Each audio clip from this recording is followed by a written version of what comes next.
The only thing I enjoyed, I'm sorry, but the only thing I enjoyed was McCoy getting his comeuppance so from good. Spock Yeah. saying, "I'm sick of your bullying and your name calling and I'm sick of your shit." That was the only thing that was very satisfying to me. Perhaps I could use this as an excuse to go to those far-off planets with little polka-dotted people if necessary, and be able to talk about love, war, nature, God, sex, all those things that go to make up the excitement of the human condition. I'm Captain James Kirk. Spock. Your move, Captain. Jim Kirk of the Enterprise. What's going on? I'm James Kirk. These people are my friend and my shipmate. Leave my crew alone. Out of the question. How about that? James Kirk. It fits like a glove, Captain. Oh, the bonehead ideas. Gentlemen, I'm Captain James Kirk. Get out of my chair. Get out of it now. My greetings and felicitations, Captain. So good of you and your officers to drop in. Absolutely smashing. Hey, are you still there? Is everybody, did we all make it? If you're hearing this, welcome to Humanist Trek. I'm Sarah Ray. And I'm Allie Ashmead. And we survived the eclipse, ascension to heaven, or whatever people thought that nonsense was going to be. We're still here, everybody. Woohoo! Everybody update your Facebook status and say that you made it through the, whatever that is, that disaster. What do we do? It was going to be march yourself safe. We've marked ourselves. Yes, it was going to be Armageddon during the eclipse, and nope, we're all still here. Scientists predict this stuff all the time. We know when the next 100 eclipses are going to be just because of math. Right. But I appreciate the reminder to think about, like, this is how, humanity pre-science would have seen these things as like omens from God and stuff, and been like really freaked the fuck out when the sky goes dark in the middle of the day. Oh yeah, just for a few minutes, and they probably freaked out, and so, I get it. Prehistoric people, that would have scared the shit out of them, I'm sure. Yeah. I should ask, I know the answer, but for the audience sake, did you travel anywhere to try to get closer to totality? Me? To see the eclipse? No, I was stuck on calls pretty much the entire time. I had to work. There were schools in Florida that closed. Are you kidding? Mm-hmm. And they were not directly in the path, were they? I don't know. Maybe part of, I don't know. So the whole thing with science, they can predict this stuff. Now we're pretty good at it. And in like 2029, April 13th, 2029. Is that the one that comes over us? Yeah. Yeah. They've been talking about this asteroid named Apophis, which is like the god of, it's an Egyptian god of something really bad. They named it Apophis a long time ago. And on April 13th of 2029, it's going to like brush the Earth's atmosphere. So it's literally, our satellites are a certain height up in the sky. Mm-hmm. It's going to come underneath those. Whoa. It is going to come very close to Earth. And on that day, if you're in Europe, you might be able to see it visibly from the sky. And people are booking up hotel rooms and stuff to try to see it. So this recent eclipse, not the apocalypse, perhaps it's this asteroid. So we'll all go to Europe and, prepare to meet our maker. Yeah. And I'm like totally on board. I would totally book a hotel room. But hotel rooms have already been booked up because hopefully if they're not off by like a centimeter, when Kirk and the team were trying to divert that one asteroid. Yes. I mean, if they're not off by a few, whatever, it won't hit us and we'll just get to see something cool in the night sky. Otherwise, we need to have a plan of someplace else to go on this planet. Well, having a plan to have someplace else to go. If you could choose any time in the past, be able to step through a doorway, where do you go? When do you go? Oh. No time. Okay. This is the thing that reminds me that as bad as things are for a lot of people today, things right now are better than they have ever been in the history of history. Well, I mean, we can say that looking back because we're in right now, Right. and people back then don't know anything else. They don't have anything to compare it to. Mm-hmm. So where would you go? Okay. Interesting question, because in past jobs, when they've had this question as this get together, Oh, I hate them fucking icebreaker questions. Icebreaker question, and I'm typically the only Black person on the team. They ask me, where would I go in history? And I just want to scream at them, where the fuck do you think I'd be safe? Right? Like you guys are going to be fine wherever you choose to go. But where the fuck is a Black person in history ever gonna be like okay and happy and whatever, you know? So you'd have to go back to the planet's ice age where there were no other people to exactly ruin your life. But if I'm not giving a politically correct answer, and if I knowing what I know now, I would go back to Africa pre-colonization, and I would arm these motherfuckers to the teeth, and I would be like, there are some people coming. Yep. They don't mean well. We need to get them before they get us. We need to prepare. When they hit our shores, we need to fight back. I would tell the indigenous people of what we now know as America, just the same thing. Yep. I would fucking change history if I could. I would tell anyone who listens. That's a great answer. So I don't have an answer. I would not go in this is so my daughter and I play Would You Rather a lot while we're, sitting in the school drop off waiting for her friends. And, would you rather go somewhere in the past or go somewhere in the future? That kind of question comes up from time to time. And, there are like touristy things that I would do in the past, events that I would go back and see and stuff like that. But to like pick a time to go live in, no thanks. No. I'm a let's go to the future person.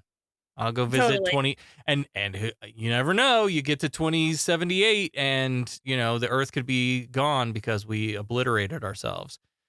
Yeah, or Apophis came and yeah. Or like you said, somebody hit the red button and because of somebody said something wrong and somebody's like, fuck this. But for my money, there's no chance of things being better going backwards. No, for sure. Well, let's step through the time portal into Star Trek, the original series, Season 3, Episode 23, All Our Yesterdays. Sir, contact with an object. It's moving toward us. No visual contact yet. Deflectors, full intensity. Mr. Sulu, yes, Captain. Anything on your scanners? It's coming at light speed. Collision course. Visual contact. Anything, over? All wavelengths dominated by ionization effects, sir. All engines full stop. KSM have beamed down to Sarpedon, a Class M planet in orbit of a star that's hours away from going nova, in search of the civilized humanoid species that reportedly inhabits this planet, only to find everyone has vanished. Dun, dun, dun. They materialize in a room and there's nobody around. And then they see this older gentleman that's like puttering around, and he's like, please state the nature of the That's exactly the vibe I got. He's just puttering around in the library, and he's the only one. Yeah. This is TOS, the librarian, played by Ian Wolfe. Wolfe was in a bunch of television. He was Reverend Elcott in the 1954 Seven Brides for Seven Brothers. It was probably one of the more well-known things. I remember the 80s. They remade that. It was like a musical sort of thing for TV. I remember that, but Wagon Train, The Twilight Zone, Petticoat Junction. It's one we don't see very often. Bonanza, Gunsmoke, all the hits. Yep, all the westerns. So they walk into this library area where this ATOS guy is, and he's like, shh. Today I learned that this script was written by Jean Lisette Ariste, who was a librarian at UCLA at the time that she wrote this script. Interesting. And I also never realized that ATOS is literally A to Z. How you might search for things in a library. Oh my God. Right? Wow. A to Z. A to Z. That's cute. Yeah. That's cute, guys. Okay. So I wasn't sure at this point, but A to Z seems like some kind of computer program or a holo or a robot or something, because he's very surprised to see people living here, given that everybody else left a long, long time ago. So he seems like some program that's been left on. And he says, a library has served no purpose unless somebody's using it. Butterflies in the sky. Read the goddamn book, people. Read the books they don't want you to. That's where the good stuff is. Oh shit, they're coming. Read banned books! And Kirk is like, where did everybody go? And ATOS takes this as you looking for someone specific? I'm sorry, I can't tell you if you're looking for somebody specific. And McCoy's like, no, just in general, where did everyone go? ATOS is kind of just being really sketchy and can't answer a straight question. He's like, well, maybe I can help. Come this way, please. And they walk away, but then another ATOS steps out. And that's when I'm like, okay, what the fuck is Here we going on? go. This is the beloved Star Trek comedy, right? They walk around the aisle and there's another ATOS. And this guy's like, can I help you? Like, as if you didn't just talk to, the other me a minute ago. And Kirk's like, we just have a couple of questions that we need answered, specifically about recent history. So this A to Z refers them over to the desk, where, of course, comedically sits another A to Z.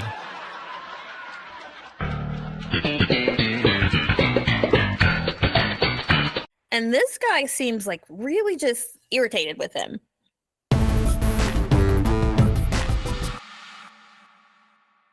We learned that Mr. A to Z knew of the inevitable Nova and saw to it that everyone escaped to safety. Again, wherever they wanted to go, up to each individual. Kirk's like, hang on a sec. I gotta bust this lyric just to be sure. Will the real Mr. A to Z please stand up? So, won't the real Slim Shady please stand up? Please stand up? Please stand up. How can you do a spoken word version of a rap song? Oh, didn't we just do an episode of We just did. That seems to be happening a lot lately. They are running out of shit. Okay. And McCoy has scanned this one, and he's the real one, all right. And once again, the Enterprise scanners failed to detect him. Yeah, they did say that they didn't find anyone on the planet, and then here he sits. Yep. But the guy, he says, you guys are really late. Where have you been?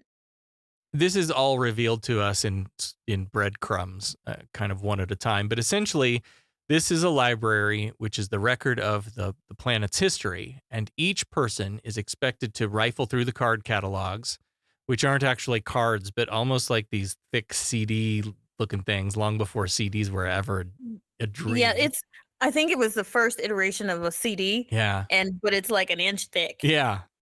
And each of these CDs has a time period that they can choose to escape to. So Kirk is looking at a CD of an old street with horse-drawn carriages, and McCoy's CD has some kind of frozen Arctic area on it. Mm-hmm. Spock tries to get A to Z to explain this big wall-sized computer, which A to Z calls the Atavachron, because, of course, with time travel, we have to have something with cron somewhere in it. A to Z makes a big deal here about having to prepare them before they go through the Atavachron, but suddenly we hear a scream, and Kirk goes running through a doorway, and he flashy light things into an old-timey street. And then he's gone. Followed not long after by Spock and McCoy, who end up in a frozen wasteland. Now, separated in time, we're going to be jumping back and forth between these two times in the planet's history. In the Ice Age, McCoy and Spock are frantic about trying to find the captain, but also they need heat and shelter. Kirk arrives in the middle of a winch getting tossed around what looks like 17th century England or something. Yeah, she's serving 17th century vagabond realness. And she's getting tossed around by two guys that look like they're straight out of the Three Musketeers with the feather in their hat and the fencing sword. And Kirk, of course, finds himself in the middle of a sword fight for her honor or whatever. Right. He assumes that she's innocent, and she's not, but she's been accused of basically pickpocketing. After besting the Musketeers, this wench starts talking. And this is a dig at Cockney, right? Oh my God. It is. She's talking like that Voyager episode where Chakotay is all the fathoms, the nemesis or whatever, but also with like drunk Cockney attached to it. It was her attempt at like Scottish or something. It was the worst. And she was saying terms that I'd never heard of. Mm-hmm. Kirk's like, look, lady, I can't understand anything you're saying. You see, I'm from America, but we got to get you back to the library and have McCoy treat those bruises. But when he looks back to the place where he appeared, it's just a brick wall.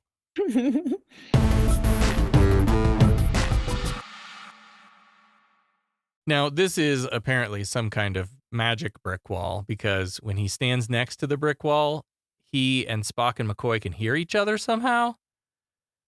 The physics of this didn't make sense to me.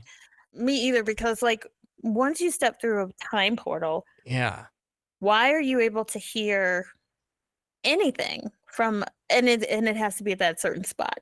So McCoy calls out Jim, and then Kirk happens to hear him near the brick wall, and he's like, "Bones, Spock!" And of course, they can hear each other, so they're talking to each other over 5,000 years or however.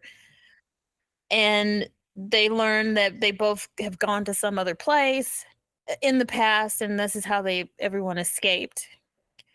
But then, to Kirk's misfortune, the woman thinks that they're spirits that she's hearing when she hears Bones and Spock's voice. And Kirk's like, no, these are friends of mine.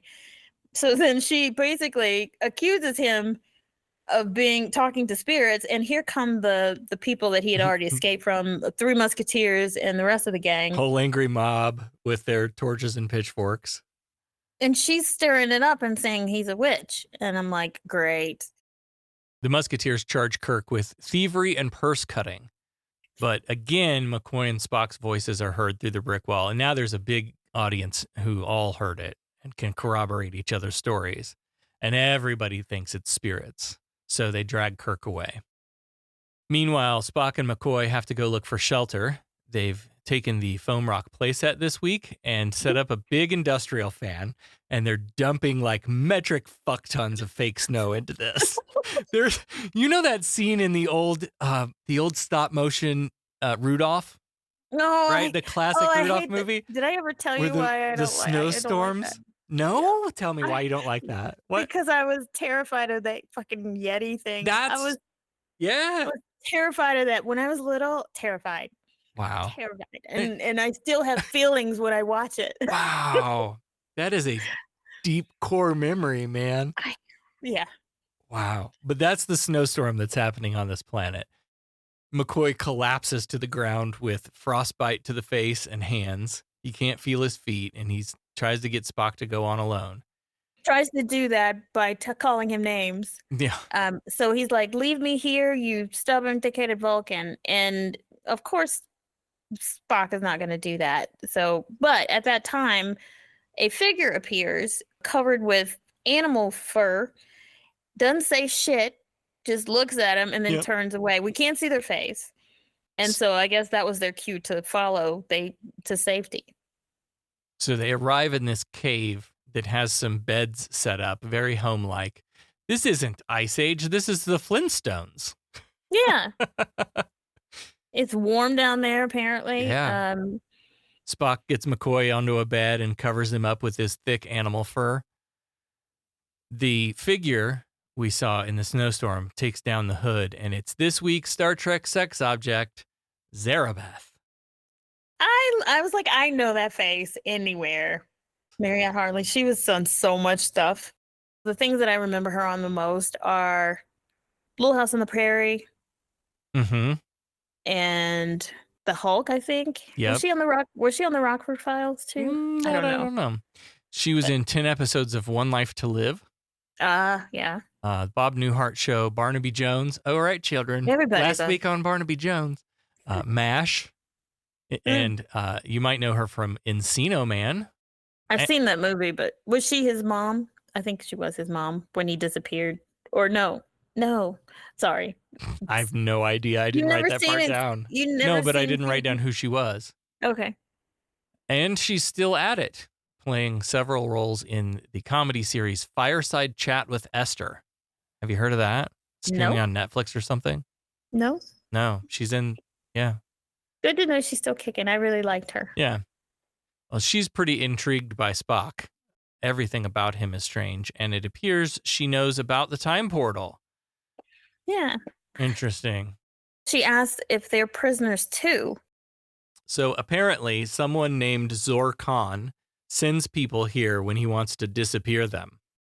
And she says, didn't you come to the time portal? And he's like, we did, but it was an accident. We're not prisoners. She kind of thinks she's going a bit mad here because she's pretty confidently figured out that Spock is not only not from this time, but also not from this world. And since their people don't have space travel, these ideas were only available to her in early novels and television sci-fi shows set on foam rock playsets.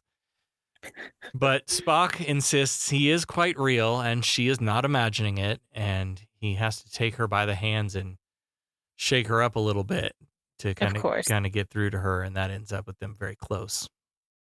And yeah, she's been there for so long, but at least she is concerned about McCoy lying in the next room. Back in the 17th century, they've put Kirk pretty much in jail, and they use some terms that I have never heard, like mort. Mm-hmm. They call the woman is the mort, which I don't even know what that is, and then they're calling Kirk her henchman. Yeah. So they're both in jail. And there's this dude dressed in a robe, long hair. He's, like an authority figure. He's questioning Kirk, asking him where he's from. And for some reason, Kirk says an island called Earth. Yeah. Guy doesn't know where the hell he's talking about. Little poetic, but okay. And Kirk is like, I don't know that woman. I have nothing to do with I did not have sexual relations with that woman. I don't know her. These allegations are false.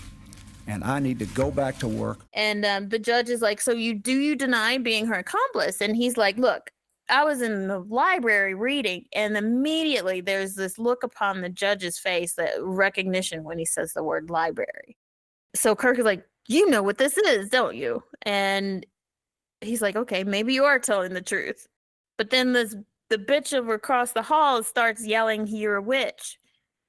And it sounds like even this time period where they burned what do you do with witches? You burn witches. And so the judge actually believes him because he knows what the library is, but won't really say. So the judge sends for someone learned in witchcraft to come finish this investigation, and he storms out. He doesn't want to have anything to do with it. And I'm thinking, he's in this position of power. He probably does know what the library is. Yep. But he doesn't want anything to mess that up. He's got a good thing going on here.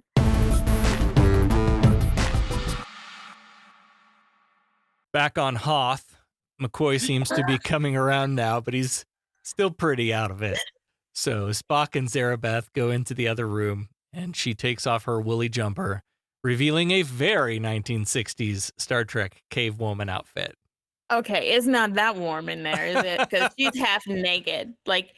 So you go out in the snow with no layers? Didn't your mom teach you? You gotta have layers. Yeah, you can't wear your bikini and then just your winter coat, which is what this woman is doing. Did you read about this outfit? Mm-mm. Apparently, despite having done this on every third episode for the past 2 7/8 seasons, the network censors forbade them from showing Hartley's navel. Which is why this cave woman outfit is side cut out kind of thing. Man, they showed so much navel. They showed side boob. Why is this episode different? Yeah. Side pussy in some cases when these women, there's no way they had on any underwear bottoms. There's no way. So that's weird that happened. So Gene, when he wrote the series Genesis 2, which never got a pilot, didn't get off the ground, he cast Hartley in Genesis 2 and gave her character 2 belly buttons and was like, the network owes me one. Gene, you old dog. Good for him. Wouldn't that suck if that was the reason it didn't go off the ground? If Genesis 2 if only you had one navel on that alien woman. No, I'm pretty sure. Was there ever any sort of effort to make that come to life, Genesis 2? Like since his passing? Like recently? I mean, it exists somewhere, yeah. Right. I don't think so. Zarabeth asks about this Jim person they keep talking about, and Spock explains their predicament, asking her to show him where the time portal is here in this time. She points out that McCoy is ill, and Spock goes off about how there is a possibility that McCoy might be marooned in this time if he leaves, but because McCoy's life is no longer in danger of death, that his primary duty to him has been discharged, and if Spock stays here, then nobody will be able to go help Kirk. And Zarabeth's like, that sounded like an equation, and Spock's like, of course it's an equation. Everything is math, woman. Everything's math with me. Didn't you know that? This is Logic 101. But he also sounds like he's conflicted, like as if he doesn't know what to do. So it's like he's talking out loud and working out his next step in his mind. And that's not normal Spock. Right. You know, he's always very decisive. He knows what's up. He knows what has to happen. Spock, asks further about, okay, you said you were brought here as a prisoner. And she tells him why. And I still don't get the reason. She said, choosing my kinsmen unwisely. That's like choosing your family. I'm not sure. But either way, she ended up, some of the people that she was involved with, there was a plot to kill Zor Khan, which I think it's ironic. His name is Khan, last name Khan. Right. We do that a lot, don't we? Yeah. This time, we've heard this name twice now, but this time, that name shakes something loose in Spock's brain. Brain and brain. What is brain? Brain. He remembers that name. Yeah. I've heard he that read their name history so quickly. Of course. He's only in the library a few minutes. Zarabeth says Zor Khan wasn't satisfied with just executing the ones who tried to kill him. He set out to destroy the entire family using the Atavachron or Atavachron. How do you pronounce that fucking word? Atavachron. Atavachron. That's what they were saying. Using the Atavachron to send them to places in time where no one would ever find them. Speaking of the Atavachron, once you go through it, it fucks up your physiology in such a way that you can never go back or you'll die. Just then, McCoy is awake and asks, where are we? McCoy is annoyed that Spock's still here flirting with Zarabeth instead of looking for Kirk. So Spock has to explain for us a second time that they're all trapped here. Do you think at this point, all of the fuss about this Atavachron changing you in some way to be in sync with the time period that you're going to or whatever was a callback to that moment when they left the library and A to Z was hollering about, wait, you haven't been prepared yet? I didn't get it. Did you make the connection? No? No. Not until way down when they were in the Kirk's jail cell. No, Okay. I didn't. I didn't get it. I was like, the thing I'm thinking is, how are they going to get out of this situation? Nobody can go back.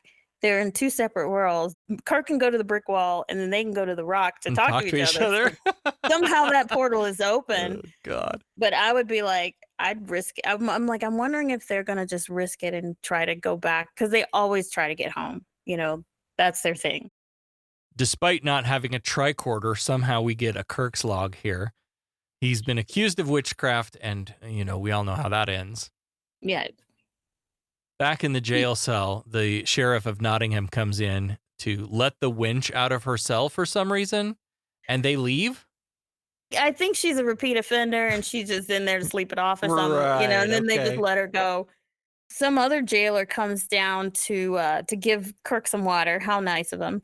And Kirk manages to grab him through the bar, twist his arm, grab his keys, open the door, pull him in, knock him out, drag him in the corner, Yeah. close the door. Bam, bam, bam, done. I know, right? And then he's now in the cell. He closes himself in the cell with the door unlocked because here comes the judge again. Here comes the judge. Here comes the judge. Everybody knows that. Oh my God, what are we smoking today? The same stuff I always smoke. Now, everybody know I am the judge. So the judge doesn't know that his door is unlocked. And the judge comes down yelling for the jailer. And Kirk takes this opportunity to say, look, I'm being falsely accused. You know that that's not true. And the judge is acting like, I can't be involved in this. I'll make sure that you have a good tribunal, you know. But your matter of your witchcraft has to be decided. But he knows damn well that there are no such thing as witches. And I'm thinking he's got a cushy position here and he doesn't want to like endanger that. So he's going to go with the whole you're a witch charade. And Kirk has it figured out that he's a future person too, that he knows and is just, you know, he's trying to fit in and play the part around here. Yeah. So what Judge doesn't know is his door's open. So Kirk opens the door, he grabs him, he's like, oh shit, and pulls him in to his cell. And of course he sees the jailer lying there unconscious on the floor. And that's kind of when Kirk puts a little heat on him to like, look, you know that this is wrong. And then Judge starts telling him, please don't say anything. I'm begging you. Look, I don't want to get burned. But I'll do everything I can to help you. But normally, if you go through the portal, you can't go back. Yeah, this is where Kirk learns about we can't go back through the portal. But we also learn that without having been prepared by A to Z, that they will die in this time within a few hours. So they've got to get back to the portal. And now he's prepared to help Kirk go back to the future.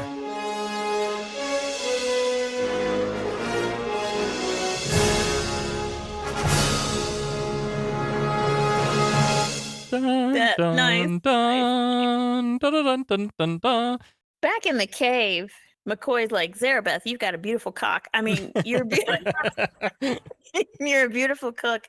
So Kirk is awake and she's feeding him and he's trying to flirt. He assumes that no woman would ever want Spock. So he thinks that, you know, she's real desperate.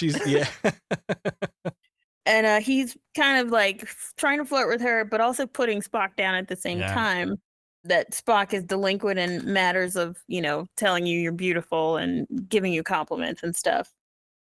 She's laying it right back on him. She stares at Spock all doe-eyed and bats her eyelashes. Oh, I hadn't noticed. This kicks off an old school Spock v. McCoy battle, although this one seems to have a tinge of romantic jealousy attached on both sides, which is surprising for Spock. So whatever's affecting them is really affecting them. Yeah, that whole exchange about Dr. McCoy is making progress, and then McCoy says, well, Mr. Spock has been practicing medicine without a license. And then Spock takes a dig at him about you're the worst patient on the Enterprise. And that reminds McCoy, oh man, I wonder where the Enterprise is. Spock knows it's 5,000 years in the future. Zarabeth leaves, and because McCoy gets all like down and she takes the cup or whatever and leaves. In typical McCoy fashion, he always accuses Spock of not trying hard enough. And does he not get any thanks for saving your sorry life because you wanted him to leave you, which I would agree with, and he didn't leave him in the snow. But he's saying it's like you're not trying, Spock. Really? Spock has to explain to him 3 times. Listen here, you stupid country doctor. We can't go home. We can't leave this time. We are trapped here forever. What part of forever do you not understand? Do you hear the words that are coming out of my mouth? McCoy accuses Spock of wanting to stay, because of that pretty woman. And Spock's like, yeah, well, when you were slurping her soup a few minutes ago, you seemed pretty happy to stay too. And then I love this part because I was literally like cheering and yelling at the TV. McCoy starts in with, listen here, you pointed ear Vulcan, but for the first time ever, Spock finally stands up to him, yanks him up by the collar, and he's like, shoves him up against the lockers. And he's like, listen, you motherfucker. I don't like that. I never have, and I regret not whooping your ass sooner. Yeah, get it, Spock. And just like any bully, McCoy's like, wait, you're fighting back? What's happened to you? He's like, and Spock says nothing that shouldn't have happened a long time ago. Mm-hmm. He's right. But then McCoy just has this weird look on his face as they fade to the next scene. And he's like, long ago, of course. As if he's figured something out. Right. I still didn't get it. At this point. Back in the 17th century, the judge leads Kirk back to the brick wall where he entered this time. And after feeling up the walls a little bit, Kirk finds one that his hand disappears into. And the judge scurries off, and Kirk sort of wipes his brow like his head is hurting. And then, like he's not starting not to feel well. Yeah. I thought maybe that was real subtle, but I was like, did that mean something? Yep. I don't know. And he slips through the portal back into the library. He calls for Spock and McCoy, no answer. So he pulls his StarTech and he calls up Scotty for an update on the Nova. T-minus 17 minutes to the sun blowing up. They've been there for like, what, 2.5 hours already? Yeah. And he's like, we can't come back. And he's like, I knew you had to be in trouble. I knew you were up to, I knew something had to be wrong. Y'all got into some shit.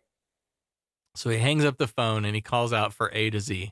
And A to Z's like, oh, thank goodness you came back. Let's do the thing where I change your physiology so that you can live in the past and never return. And Kirk's like, look, my friends and I are from another planet. I'm sorry we lied to you about that. We don't belong here in the present, in the past, and in 17 minutes, there won't be a future here. So Kirk's going to try to find the CD-ROM that McCoy was looking at, but A to Z stands in his way. And they almost kick off a Star Trek fight, but Kirk takes him out real easily. And then we do the comedy bit again. He turns around and there's another A to Z. Okay. I was like, yeah. A to Z comes again, and he's like, you're obviously a suicidal maniac. I don't understand what you're trying to do. But Kirk tries to reason with him and is like, look, if you help me, neither of us have to die. You can do what you need to do, and you can help me find my friends. A to Z pulls what looks like a 2-inch deep well socket from his sleeve and points it at Kirk like a weapon. My ears perked up at 2 inch. Oh my.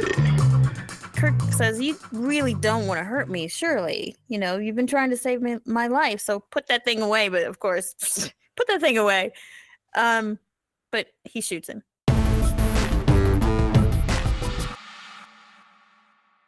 In the cave playset, Zarabeth is in the midst of I'm actually kind of glad you're here, you know. We're both kind of here against our wills. And Spock laments not being able to return her to her own time. But she's like, oh, that's not it. If I have to stay here, it is what it is. But it is very fucking lonely here. And if I don't get whatever you Vulcans have for a penis up into my guts in the next 3 minutes, I'm going to go Nova like our son. Oh my gosh. She's feeding him, and she brought him a big plate of some meat. And I forgot this about Vulcans, is that they are sort of vegetarian. Yeah. They don't, and so he eats it to please her, but then he starts to like it, and he's like, I can't believe I'm eating animal flesh and I'm liking this. What's happening to me? This whole thing quickly escalates to a kiss as the string music swells. But Spock pulls away for a minute and picks a piece of turkey leg from his teeth, and he says, this is why I am vegan. Oh, you got any floss around here? Do you fish bones? What? You know. He scoops her up into his arms and smiles and starts like sweet talking her. Man, he's about to get some 5,000-year-old boom boom, okay? He calls her beautiful, which again is something he just doesn't do. Back in the library, this was another great Star Trek comedy moment. You know those flatbed carts you get at the big box home improvement store? Yeah. Or no, you know where you've seen them is the storage units. Like if you go to a storage unit, yes, you go grab the cart that's flat. Yeah.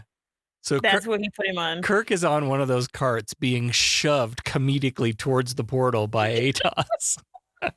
And I'm wondering at this point, because I have a question. So while he was out, did he prepare him, quote unquote?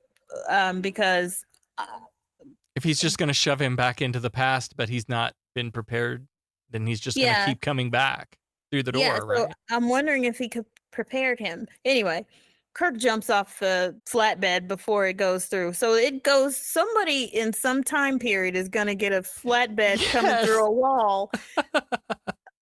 Yeah, those 17th century Cockney London people are going to really think there's some specters. Yeah. He gets off and he somehow grabs A to Z and gets his hands behind his back and with the other hand somehow calls Scotty. Yeah, he's a show off this episode. This is the second time that he's like single-handedly held someone while he did a whole bunch of MacGyver shit in his other hand. That's true. Yeah, he unlocked his own jail cell while holding the jailer, and now he's got A to Z in one hand and calling Scotty in the other, saying stand by to beam them up because he's still trying to find Spock and McCoy. Of course, Kirk gives Scotty the order not to wait for them. If the sun starts to blow, get the fuck out of there. And he coerces A to Z to help find the others. Frozen waste, really windy, something like that. And A to Z says, well, it must be the Sarpedian Ice Age, 5,000 years ago. So off they go to look. Back in the cave, McCoy is the voice of reason, I guess. And he tells Spock that he's lied to him, and that's something that Vulcans don't do. And then McCoy's like, no, you've given me the facts as you know them, but maybe Zarabeth wasn't telling you the whole truth. And I guess that did not really occur to Spock. And it honestly did not occur to me either. McCoy turns to Zarabeth and starts yelling at her to tell Spock the truth. Even gets down and like has his hands at her neck, which I really don't like, and it was very jarring. But I appreciate Spock's like, oh, no, you motherfucking don't. Mm-hmm. Yeah, Spock's jealousy goes to like 12. Yeah, his protectiveness and his jealousy. And he jacks McCoy up against the wall for a second time. And I just loved every minute of this. I'm so sick of him. Even if he might have been right, I don't care. So McCoy starts talking the answer into him. Because their bodies weren't prepared, Spock is reverting to what Vulcans were 5,000 years prior. Warlike barbarians who nearly killed themselves off. I went, oh, I'm like, that's why he's acting this way. I mean, I like literally didn't get it. And I think this is still a stretch, but whatever. Yeah. Spock turns to Zarabeth and demands the truth. And she doesn't know if they can return or not. She only knows that she can't. And McCoy's like, screw you guys, I'm going home. He grabs a fur coat thing and he's off into the snow again. Back in the library, they're going through different discs, CD-ROMs, and they put it in the machine, and then Kirk goes over and yells their names. Nobody answers. Okay, it's not that one. Hello, keep trying. hello. Keep trying. Hello. And then back in the Ice Age, McCoy's made it back to the cliff where they first came through, and Zarabeth and Spock are also on the cliff too, and they're looking and they're searching on the rocks, and they can't find anything, and Spock is even still being concerned about his health and saying, you're too ill to be out here, give it up, just stop, Back in the library, they're doing a bunch of back and forth. Yeah. But back in the library, they do another disc, and at this time it's of some snowy tundra with wind blowing, and I think that was the one. So Spock goes over to the door and starts yelling their names. What a coincidence. They both happen to be near the, at the right place. This was fun too. They play Marco Polo Mm-hmm. to get Spock and McCoy to find the opening. Marco. Okay, it was over that way. We moved down the wall this way. Yeah. Oh my. Spock doesn't want to leave Zarabeth, and he's trying to make like every millisecond last here because he has to leave without her. So he shoves McCoy toward the portal, but McCoy just slams, he eats it face first into the rock. I laughed my ass off. I had to watch it again after the end. I'm like, oh, I know why he did that. And so then I wound it back because he was ready to push McCoy through and stay there. Yeah. Now that we found love, what are we gonna do? and yeah, he was just gonna stay with her. They quickly determine the reason the portal won't let them through is because they went in at the same time. They have to go back at the same time. The clock is ticking, and Spock takes one last tender moment with Zarabeth before she walks away, and he and McCoy jump back through the portal together. Once they're through, A to Z swaps CDs like super fast and kind of knocks everybody out of his way as he runs to jump through the portal. He's like, I'm out of here. Fuck this. Kirk steps off to the side to call up the Enterprise to prepare to beam up, leaving Spock and McCoy to do chair chat on location. Spock tells McCoy he doesn't need to observe him any further. He's like, stop looking at me. Yeah. And McCoy's like, yeah, but Spock, it did happen. Like, you got to deal with the emotions of what happened. And Spock says, well, it was 5,000 years ago, and she's dead now. Dead and buried long ago. Poor Spock. And then they beam up and warp away. Yeah. On to their last one more adventure. Yeah. Boy, I'm sure glad that's over with. I'm happy the affair is over. Me too. A most annoying, emotional episode. Yeah, but you know, I learned something today. When dreams become more important than reality, you give up travel, building, creating. One jealous god, if all this makes a god. By sparing your helpless enemy who surely would have destroyed you, you demonstrated the advanced trait of mercy. Frankly, I was rather dismayed by your use of the term half-breed. You must admit, it is an unsophisticated expression. I don't know what you got. Maybe I'll think of something as you're talking. I didn't. I really wish that this episode had been more about Zarabeth and her need for companionship. Yeah. I think like an out of his mind Spock plus a desperate lonely woman equals great television. And yeah. I wish it had been more about that. Like, is this just a playful romp through a time machine? Is that what we did here? Yeah. When you bring up a good point, and there is something that she said about like, this isn't a life. I should have died or something. The loneliness is not worth living. And is that worse than death? Like if you were, marooned someplace and never had another soul to talk to. Yeah. And now their planet is going to blow up. So this was her last chance to get someone to talk to. What do you think of the idea of sending people into the past at the brink of the end of your planet as a solution, as a way to cheat death? It doesn't make any sense because, well, okay, the way they did it, they don't forget.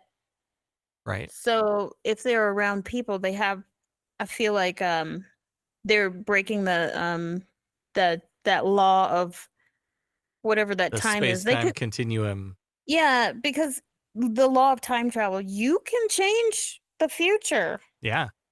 And knowing that your son is going to go nova at X year, would you not go back to the past and be like, okay, y'all, we got to be on, spaceships out of here.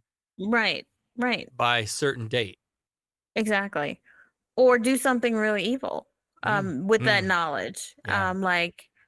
Become a millionaire and you build a spaceship and only save a certain amount of people and fuck everybody else. I mean, yeah. But because they obviously didn't tamper with their memory. So, yeah.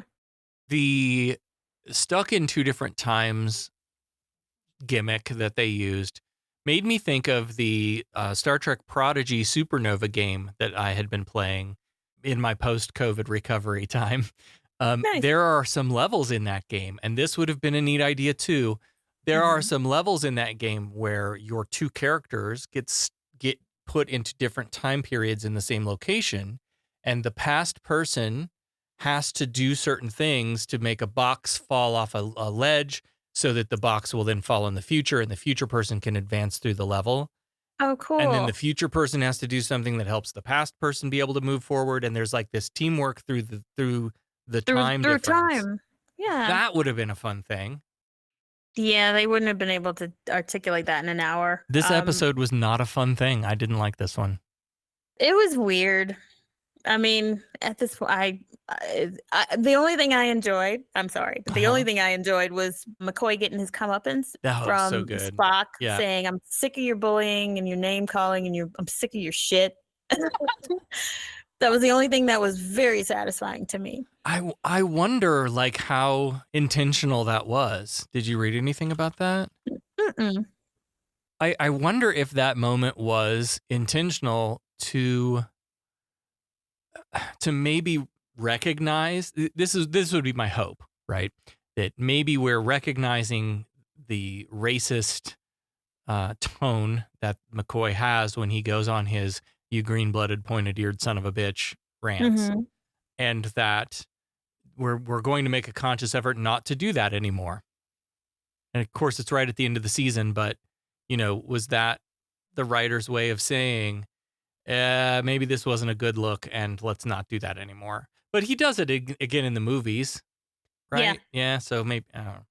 Look at me trying to give a little too much credit to McCoy where none is due. Yeah, don't do that. Let's get right to business. Fine, I'm authorized to pay an equitable price. Federation has invested a great deal of money in our training. They're about due for a small return. Listen, we pay off percentages. We're entitled to a little service for our money, huh? Is this the way your citizens do business? Their right of petition? They pay their percentages and the boss takes care of them. Is there anything else? All right, we want to thank our patrons. We want to thank all of our patrons. We especially want to thank our founding admirals. A special thanks to Russell, Ali, Peter, Sarah, and Sherry. Thank you, patrons. Thank you, patrons. Greetings, savvy profit seekers of the Alpha Quadrant. Your ears have stumbled upon the lucrative opportunity of a lifetime. Humanist Trek. Now, don't just stand there like a packwid waiting for enlightenment. Let's talk business. First, unleash your linguistic prowess and leave us a review. It's like planting the seeds of profit in the fertile soils of the podcasting market. Smart, right? Now, for those truly desiring a spot in the Ferengi Hall of Commerce, consider becoming a patron. It's not charity. It's an investment in the future of comedic prosperity.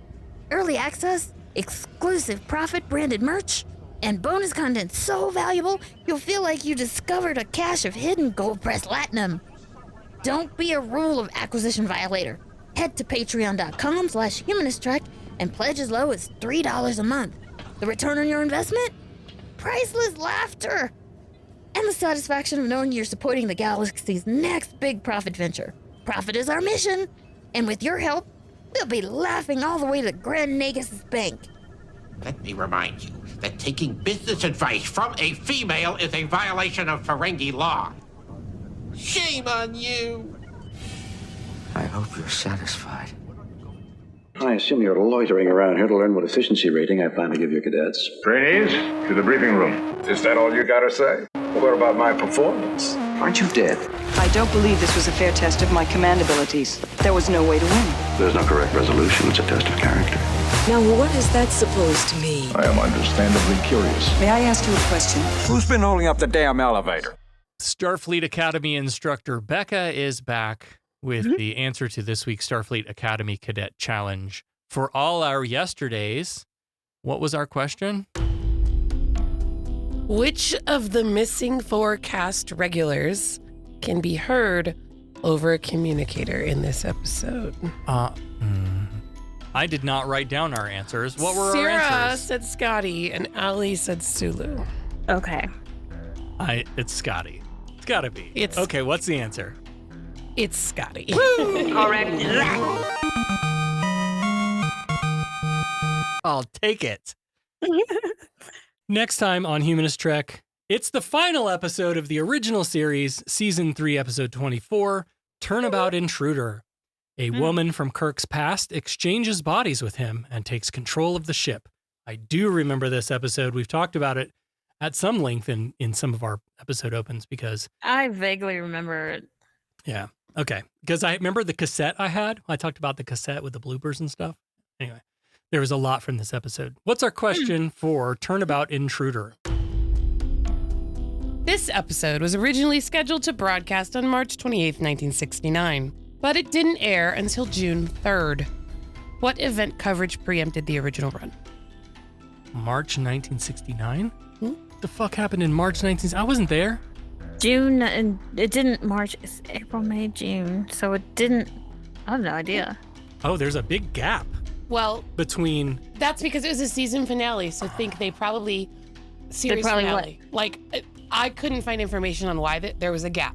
There's a big old gap. But I think all it's our maybe yesterdays. Because they didn't have anything planned after that episode, and because it got preempted, they had to put it down kick it down the river. Okay, so March 14th was All Our Yesterdays, and Turnabout Intruder didn't go until June 3rd.